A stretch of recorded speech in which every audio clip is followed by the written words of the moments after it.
Hello, it is May 24th. We're in 2 Samuel 4:1 through 6:23. When Ishbosheth, Saul's son, heard about Abner's death at Hebron, he lost all courage, and all Israel became paralyzed with fear. Now there were two brothers, Baanah and Rechab, who were captains of Ishbosheth's raiding parties. They were sons of Rimmon, a member of the tribe of Benjamin, who lived in Beeroth. The town of Beeroth is now part of Benjamin's territory because the original people of Beeroth fled to Gittaim, where they still live as foreigners. Saul's son Jonathan had a son named Mephibosheth, who was crippled as a child. He was 5 years old when the report came from Jezreel that Saul and Jonathan had been killed in battle. When the child's nurse heard the news, she picked him up and fled, but as she hurried away, she dropped him, and he became crippled. One day Rechab and Baanah, the sons of Rimmon from Beeroth, went to Ishbosheth's house around noon as he was taking his midday rest. The doorkeeper, who had been sifting wheat, became drowsy and fell asleep. So Rechab and Baanah slipped past her. It's a her? We're seeing this. Let's just see what this says. What is that? That is verse 6. Nope, wrong one. Okay, here we go. 4:6 adds in the Hebrew reads, so they went into the house pretending to fetch wheat, but they stabbed him in the stomach, and Rechab and Baanah escaped. So the doorkeeper was a woman. Was that normal for back then, to have a woman as the doorkeeper? Anyway, they went into the house and found Ishbosheth sleeping on his bed. They struck and killed him and cut off his head. Then, taking his head with them, they fled across the Jordan Valley through the night. When they arrived at Hebron, they presented Ishbosheth's head to David. "Look," they exclaimed to the king, "here is the head of Ishbosheth, the son of your enemy Saul, who tried to kill you. Today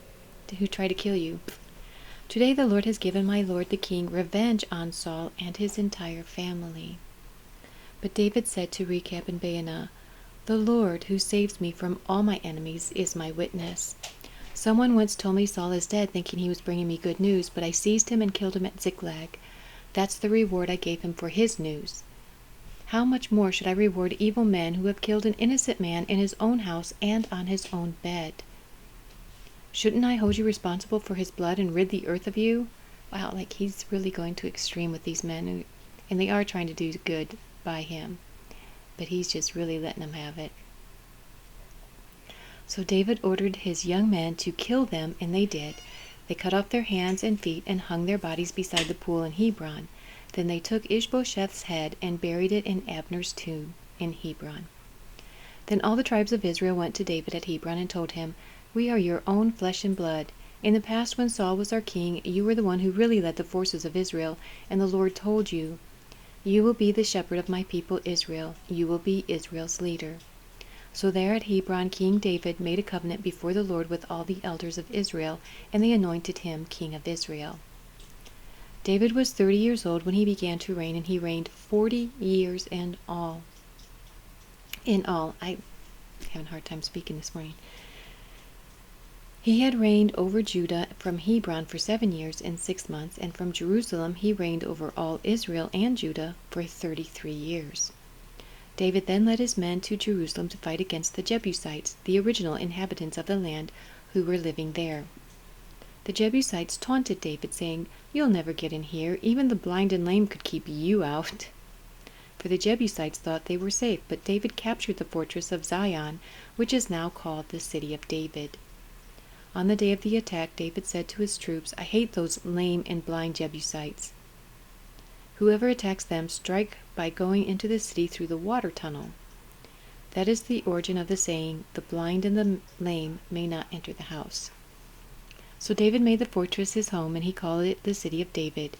He extended the city, starting at the supporting terraces and working inward, and David became more and more powerful because the Lord God of heaven's armies was with him. Then King Hiram of Tyre sent messengers to David along with cedar timber and carpenters and stonemasons, and they built David a palace. And David realized that the Lord had confirmed him as king over Israel and had blessed his kingdom for the sake of his people Israel. You didn't know that before, David? See, we're all a little bit slow on the uptake, so don't get too upset with yourself because, you're having to repeat a lesson. We all do.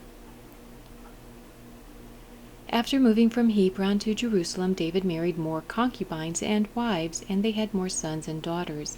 These are the names of David's sons who were born in Jerusalem: Shammua, Shobab, Nathan, Solomon, Ebar, Elishua, Nepheg, Japhia, Elishama, Eliada, and Eliphalet. When the Philistines heard that David had been anointed king of Israel, they mobilized all their forces to capture him. But David was told they were coming, so he went into the stronghold. The Philistines arrived and spread out across the valley of Rephaim. So David asked the Lord, "Should I go out to fight the Philistines? Will you hand them over to me?" See, always asking God. That's how we need to be. The Lord replied to David, "Yes, go ahead. I will certainly hand them over to you." So David went to Baal-perazim and defeated the Philistines there. "The Lord did it!" David exclaimed.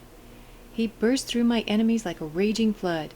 So he named that place Baal-perazim, which means the Lord who bursts through. The Philistines had abandoned their idols there, so David and his men confiscated them. I like that David gave God the victory. God may have enabled David to defeat his enemies, but it was really God who did it. God gave him the abilities, and I tried to explain this to some people, some Christians from a previous church I attended, and they said, "Yes, but you have to take some credit yourself." And I'm like, "No, I don't, because it's God who gives me the ability. It gives God who gives me the desire to do whatever, and it is Him who wins the victory." So let me know in the comments if you agree with me or if you agree with the people that you need to take some credit for yourself. I think to give all credit to God for everything. All the good that you do, all the talents and gifts that you have, the abilities that you have, that's all from God. Okay.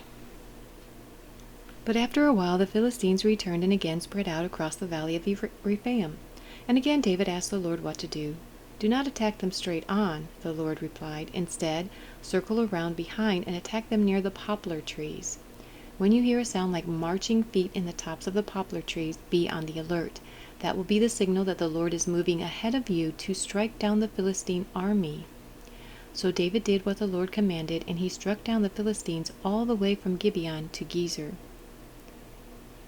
So I feel like, and I could be wrong, but I feel like since David does give God all the credit and all the glory for his victories, that maybe that's why God did this second victorious battle in such a miraculous way. I don't know. Then David again gathered all the elite troops in Israel, 30,000 in all. He led them to Baalah of Judah to bring back the ark of God, which bears the name of the Lord of Heaven's armies, who is enthroned between the cherubim. They placed the ark of God on a new cart and brought it from Abinadab's house, which was on a hill. Uzzah and Ahio, Abinadab's sons, were guiding the cart as it left the house, carrying the ark of God. Ahio walked in front of the ark.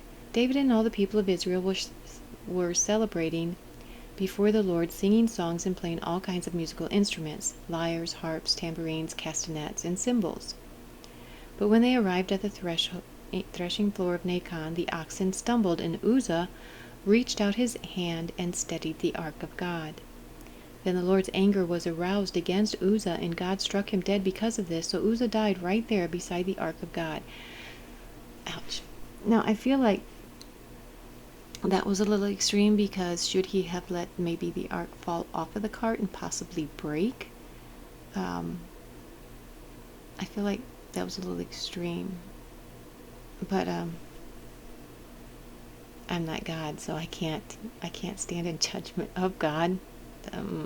I don't get it. I don't understand why it was so extreme. I mean, I know only the Levites were supposed to touch the Ark of the Covenant, but again, was Uzzah supposed to just let it fall off the cart and break? possibly break. David was angry because the Lord's anger had burst out against Uzzah. He named that place Perez Uzzah, which means to burst out against Uzzah, as it is still called today. They weren't really great in the naming department, were they? David was now afraid of the Lord, and he asked, "How can I ever bring the ark of the Lord back into my care?" So David decided not to move the ark of the Lord into the city of David. Instead, he took it to the house of Obed-Edom of Gath. The ark of the Lord remained there in Obed-Edom's house for 3 months, and the Lord blessed Obed-Edom and his entire household. Then King David was told, "The Lord has blessed Obed-Edom's household and everything he has because of the ark of God."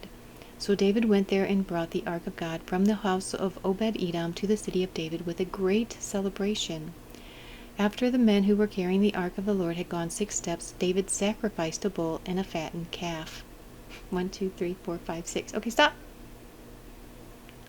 Let's sacrifice a calf. They counted the steps. That's interesting. And David danced before the Lord with all his might, wearing a priestly garment. Well, that's got to start too. So David and all the people of Israel brought up the ark of the Lord with shouts of joy and the blowing of ram's horns. That is verse 14.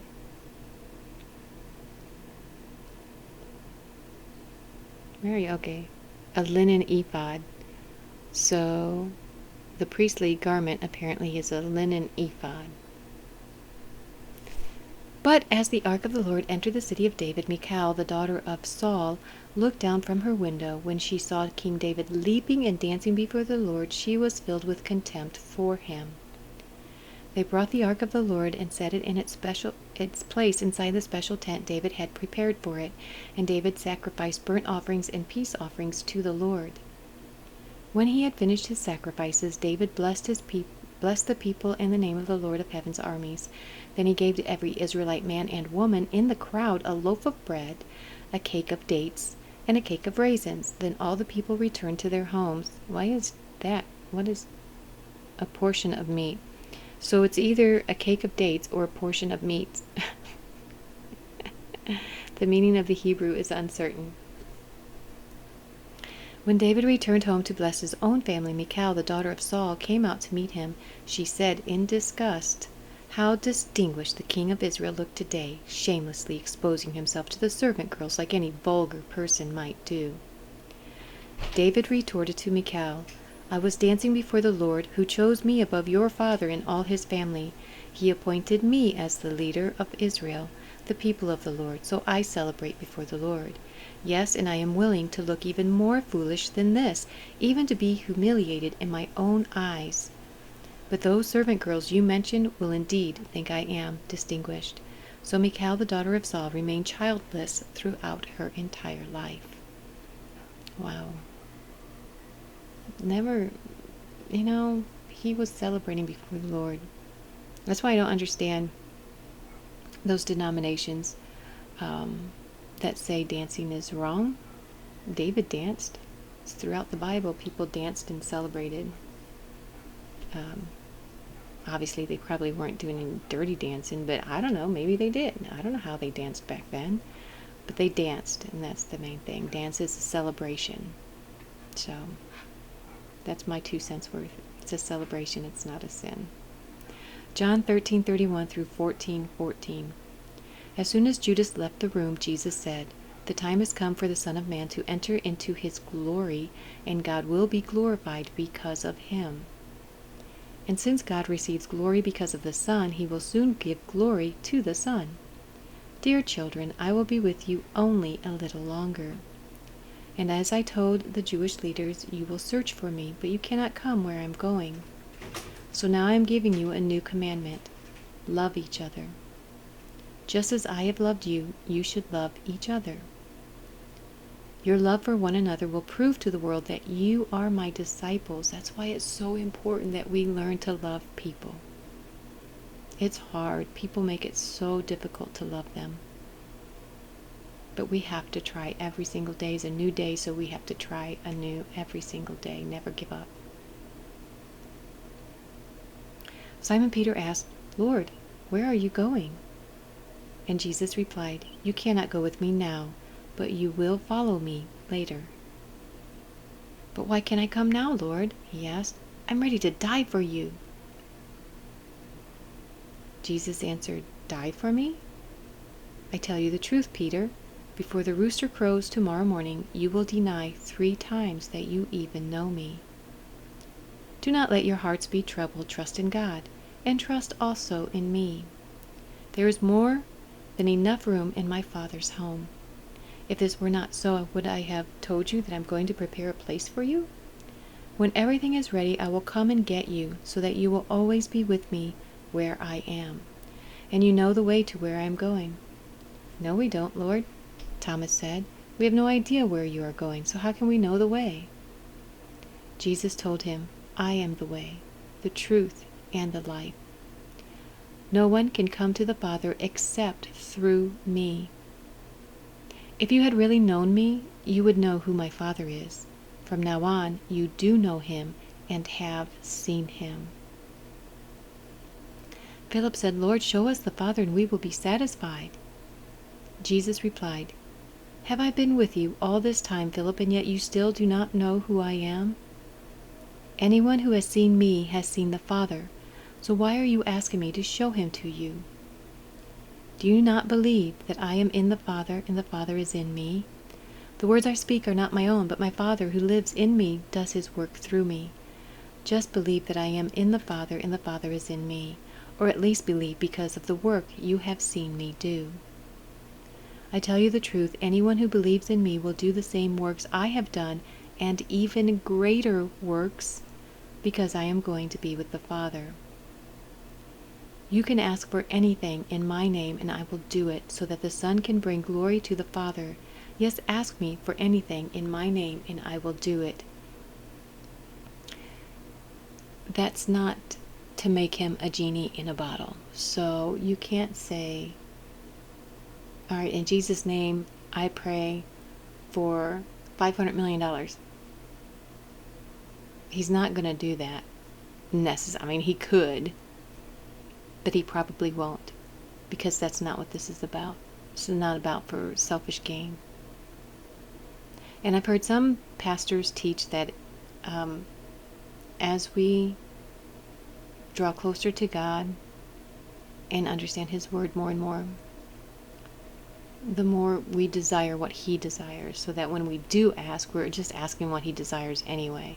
And I don't know, this particular scripture right here doesn't say that, but I'm not a theologian, so I do not know for certain if this is what that's alluding to, or if it's, what it means exactly. If you know, if you've gone to school and you have studied this, let me know.